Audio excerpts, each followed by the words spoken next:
we've asked, whenever I've asked you lately about certain things about getting ready for the playoffs, you always stop and say, our focus right now is on making the playoffs. Do you feel like your players, do they need a reminder of that? Are they on the same page with you? No, they're on the same page. They're well aware of where we're at. We haven't earned a spot in the playoffs yet, and that's our #1 priority. The way to do it is to make sure that we stay focused on that one game in front of us, and that's where our mindset is. Just to confirm, Matt today. Yes. Kris escaped this morning. Is he Yes. still in the same place? They all did. Okay. Zach skated as well. Okay. Zach, Chad, Tanger, and I think that's Gino. Oh, Gino. Yeah, all 4 of them. That third line of yours, do you think of them as a checking line?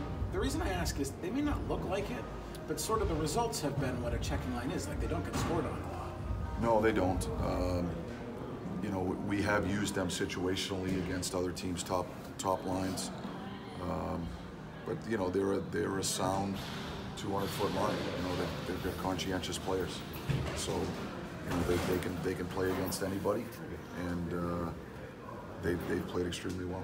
Mike, you've had success in terms of the team with having Phil and Evgeni play together and having them apart.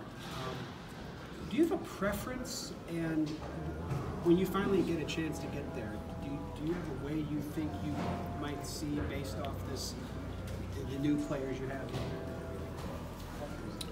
Well, we have an idea of where we think we'd like to start when we get a healthy complement of players. My preference is to put line combinations together that have success. And sometimes that's with Gino and Phil together, and sometimes it's not. So it's not that I have a preference one way or the other. It's just about putting combinations together that give us a chance to win. And so, part of that is how guys are playing, how the lines are gelling, and I do think that balance is important. And when you play good teams are deep, and so balance is important when you're at this time of year. So, but we can create that balance different ways. So it's really not about my preference on who's together or who isn't. It's more about trying to create the balance and finding combinations that work together.